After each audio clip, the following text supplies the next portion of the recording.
if something comes across your desk and it could take 60 seconds or less for you to do, just do it now, right? Just do it immediately, get rid of it, and move on to the next thing. Especially in a CEO role, your backlog is always accumulating, and if you're not able to kind of dynamically clear out your backlog by knocking out these tasks, you end up underwater. Welcome to Grow Think Tank. This is the one and only place where you will get insight from the founders and the CEOs of the fastest growing privately held companies. I am the host. My name is Gene Hammett. I help leaders and their teams navigate the defining moments of their growth. Are you ready to grow? Defining your company values creates unity. How do I know that? Well, so many leaders, founders, CEOs of companies say their values are the backbone of who they are as an organization. Defines their culture. It shapes how they hire people, who they hire, and what they do once they come on board. Defining your company values really is a foundational element that many people kind of go through the motions and they don't go back to it and truly live the values. Today we're talking with Sam Bobley. He is the co-founder CEO of Ocrolus, and they are a financial document service. They do digital imaging so that you can make decisions faster. What we talk about today is how important those company values are, what they do with them, and how they're living them. Some of the things he shares in there is what he's done through the COVID experience of being remote, but also creating the unity that's necessary for them to continue growth. They were number 30 on the Inc. list. They grew at over 7,900% in a 3-year period, which is insane. But they did all that because they had a focus on company values. When you think about defining your company values, I want you to listen to this episode and see if you're truly living by the values. One of the things before we get into this, I want to remind you, if you are a founder, CEO of a company, and you want to grow faster than you are today, I work with CEOs and their teams to create alignment to grow faster. If you want to check out some free resources I have, just go to my website, genehammett.com. You can find the Try Coaching button right in the top. If you're interested in having a conversation with me, then we can actually get on the phone, talk about what you're facing real time, and I can help you through my insights, all the research I've done, all the conversation I've had, and the clients in the Inc. 5000. If you want to grow faster, I'd love to help you do that. Now, here's the interview with Sam. Sam, how are you? Hey, Gene. Good seeing you today. Doing well. How are you? I'm great. Excited to have you on the podcast to talk about leadership and growth. I want to just kind of pause right here for a second. You've got a very interesting company, Ocrolus. What is it you guys actually do? Yeah, so Ocrolus is a fintech infrastructure company. What we do is we transform financial documents of any format or quality into 99+% accurate digital data, helping financial services firms make high-stakes decisions. Well, it's definitely necessary in the automation of everything and people going paperless and all of that stuff for you guys to be able to pull in all these documents and make them so that we can make decisions. We appreciate it. For sure. We're doing our part. Sam, you recently made the Inc. list, number 30 on the Inc. list. I'm kind of curious, what was the feeling when you saw that you were ranked that high? We're excited about it. The Inc. list is interesting because they measure growth over a period of time. I think it was, from 2016 to 2019. So, it really does feel like a nice, milestone and kind of validation of the work that we've been doing over the course of a few years here. And it was also cool to take a look at, who else was in the top portion of the list. I mean, what our marketing team came away with when looking at the list was that we actually were the number one fastest growing fintech company, as well as the number one fastest growing software company in New York. So it was awesome to be number 30 overall, but it was also cool to see, where we stacked up in some of these subcategories. And I think from a morale standpoint, super rewarding for the folks who have been around, and also super exciting for some of our new hires to kind of see the momentum of the business. Well, it provides a place for people to realize that there's opportunity for growth. Fast growth companies continue to grow fast usually, but they have to have the right structure and the right leadership. And that's what we're going to talk about today, Sam, is what foundation elements did you put in place that allowed you to grow fast? The first thing that comes to mind is what? I think our company values and also our execution, right? I mean, I think what it all comes down to is getting things done in this world. And, it's the classic, like the proof is in the pudding. In the early years for us, it was really difficult to get our first couple customers on board and, get the product out the door. And we do have quite a complex back office system that we've built, which I'm happy to chat about if you're interested. But, there's a lot of growing pains in the early days. And then once you get over the hump, execution speaks for itself. And as you continue to execute, opportunity continues to get bigger over time, and just really excited to be where we are at the business, and also just pumped about the road ahead for us. So you grew at this pace. It was over 7,000, almost 8,000% in 3 years, and you have 900 employees. How early did you start thinking about the core values of the business? Did you wait till you had 100 employees, or did you do it much earlier than that? Somewhere in between. I think that we didn't do it right off the bat.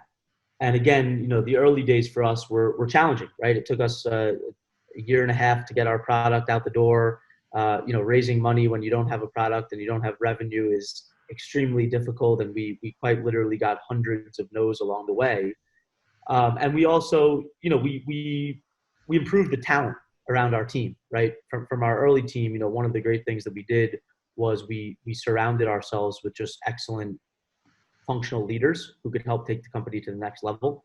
I brought on a business partner in early 2016 who became our chief operating officer. His name is Vic Dua, and he came over from a company called Handy, which was a home services platform that helps route professionals to clean your house or mount your TV and do various things like that.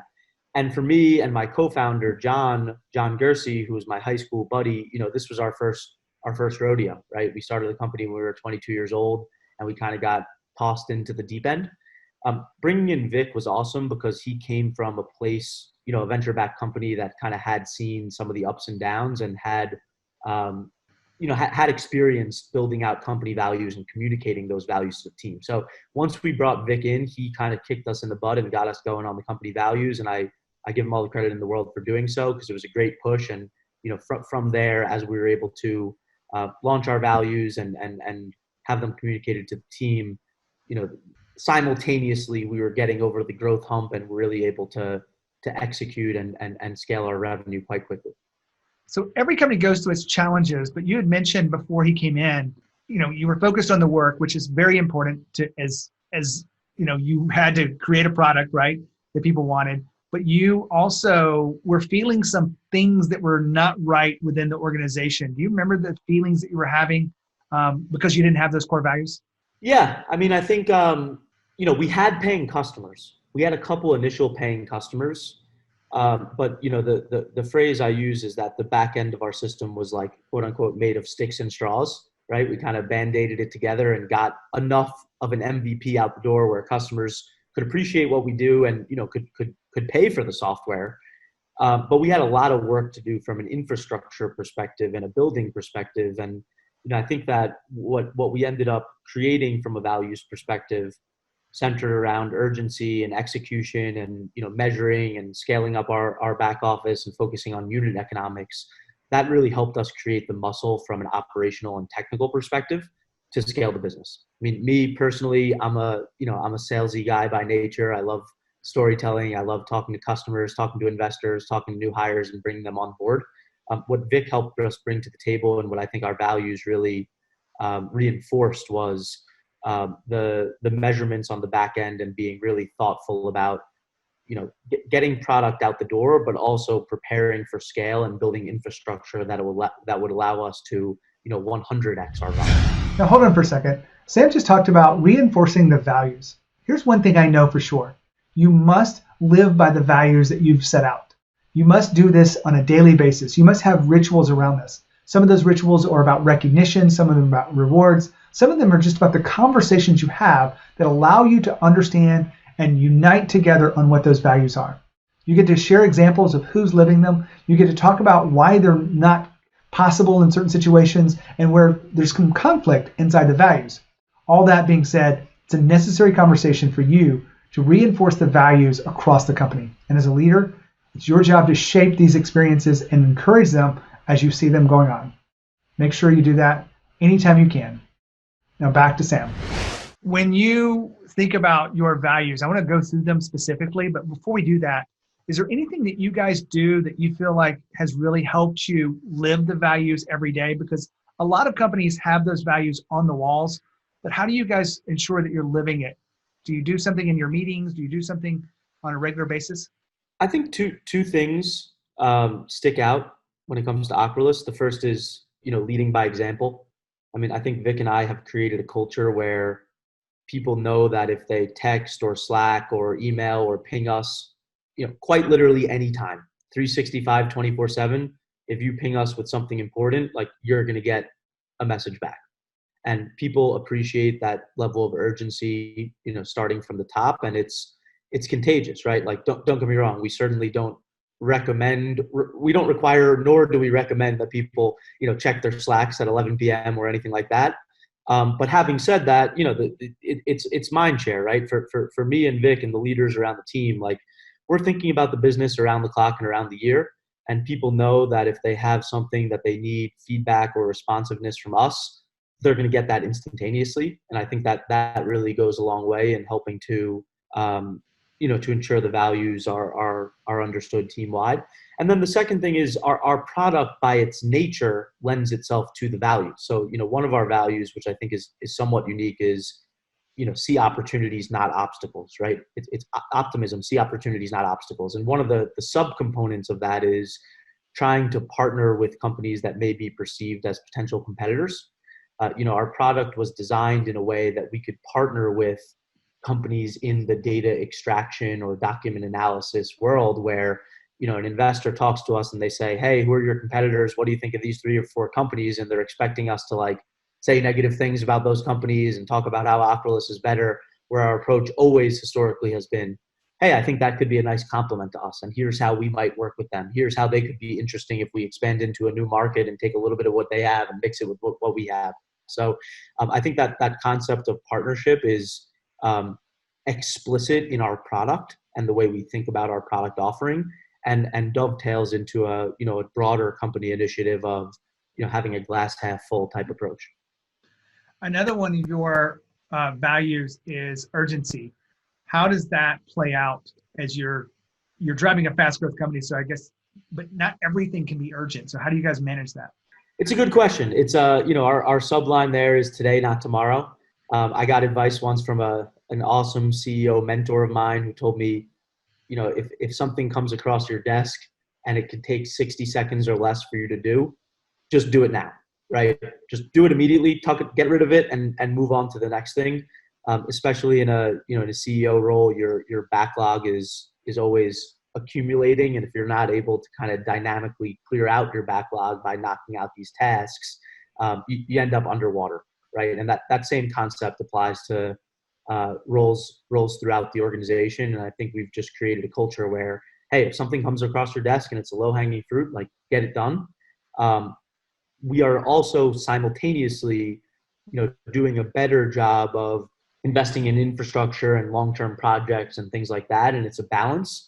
But again, I think employees have really learned how to use their own discretion in terms of figuring out where, probably in the majority of cases, urgency today, not tomorrow applies. But there are also some cases where, you do need to be more thoughtful and kind of have a longer term approach. Hold on for a second. Sam just said, do it now. Talking about the sense of urgency when something comes across your desk. This comes from David Allen's work on GTD, get things done. When you think about getting things done, it is very important to take that low-hanging fruit. There's some other elements to productivity that I wanted to share with you today. One of them has been, creating space and time to think. One of the biggest problems that founders have is they think that they don't need the time to think, or they'll think another time. They'll think after hours. Well, here's the problem. If they're exhausted when they go into those time to think sessions, they really don't put forth a lot of thinking time. It's catching up on emails, catching up on things, or maybe they take a nap. But what I've done in my business is I've scheduled some strategic time for me to think. I'm not doing email, I'm not doing things, but I'm looking at what I don't take time to look at. And if you do that, it's very different than get it done now, because these are the bigger things, the visionary aspects of your business. One of the things I do is help founders create more momentum inside their business and leadership that allows them to be the visionaries in their business. So I have a lot of experience with that. If you want to get more of those kind of productivity hacks. Just go to genehammett.com/productivity, and you'll get the 3 hacks that I share with you about your calendar, your time, and getting things done. Just go to genehammett.com/productivity. Now back to the interview with Sam. When you also share with my team, objectivity is another important value you has. So how does that play out as you guys grow the team? Yeah, for sure. Look, this one I give credit to Vic for. When he first joined, I think in 2016, he brought a T-shirt that said "Data beats opinion," and he hung it on his desk. And that's the mentality he's had. Over the years, we've onboarded a number of folks who have come from consulting backgrounds. We have a few McKinsey folks in house, and it's been fantastic to get into. To really value data beats opinion, right? Like at the end of the day, you can have a discussion, you can argue your point of view, but unless you can really back that up with the supporting data, this is what this product build will improve our margin by X percentage. That's what really swings arguments. And when you focus on data rather than opinion, it makes the argument easy, right? Because then there's nothing to argue about when it's a very quantitative summary. Do you encourage your employees to get data before they're having a conversation with you, if that's one of your values, so they can back it up? Absolutely. And particularly in like discussion type situations, like for example, if we're talking about, hey, what do we want to include in our product roadmap for Q4, right? What items are going to get included and what are going to get bumped to 2021? You can have an opinion about it. That's nice, but you're really not going to convince us or change our minds unless there's unless there's proof, unless there's actual hard data behind what you're pitching. Well, what are the other things that you guys do with the values? Because I know one of the big reasons for having values is for them to be able to make decisions when you're not in the room. You Yep. can't be there watching over 900 employees as much as you want to be. And how do you actually use the values to ensure that the company lives through them? Sure. So we've done a few things. I think, historically, what we've done is we've focused our company retreats on values. So we've had, fantastic company retreats over the years where we get typically like a few Airbnb houses, bring the team out to, somewhere. For us, it's been Eastern Long Island, maybe an hour and a half away from our office in the city. We're extremely inclusive. We invite people to, we encourage people to invite their families, their significant others. They can bring their children, et cetera. We have different houses, so families kind of get put in the family house, and younger people who might be staying up later and be a little less noise sensitive get put in a different house and so forth. But what we do is we bring everyone together for community sessions focused on values, where we talk through the values, we talk about why they're important, we cite specific examples about how the values have led to success at Ocrolus. We encourage it to be, we make it so that it's very interactive. It's a discussion rather than just a presentation. And it's also iterative, right? So we recognize that the values today might not be the same values that we have in a year or 2 years, or perhaps they'll be the foundation, and then we'll augment the values with additional things that come to mind. So historically, we've done a good job of, tying the values to our retreats and making sure that new hires are educated and have an opportunity to understand. We also have the values hanging in our office so people can see them in plain sight. You pass it if you're going into the kitchen to grab a drink and so forth. Granted, it's been harder in a COVID environment. I think not having in-person events and interaction has been a challenge. And for us particularly, because we're going through a stage of rapid growth where we've had a lot of new hires come on board in the last 6 months or so. So actually, next week we are doing, or actually, sorry, time flies. Later this week, we actually have a values Zoom session where we're gonna, refresh our values and educate all of the new hires in a dedicated session over Zoom where we go through them one by one. So, we're trying to adapt to the current times, but this has definitely been something that we've, had top of mind for a number of years now. I love it when I hear people that have grown fast have actually slowed down a little bit and said, you know what, it's not all about just the work. We got to make sure we're working together as a team, and the values are the big part of that. So the fact that you include them in your retreats, the fact that you are doing a Zoom session on this really kind of warms my heart, because it means you take this leadership thing very seriously. Sam, I want to ask you one final question here. Speaking of leadership, you've had to evolve over the years. You're young, you've got a fast growing company. what's something that you had to learn the hard way that you could share with us?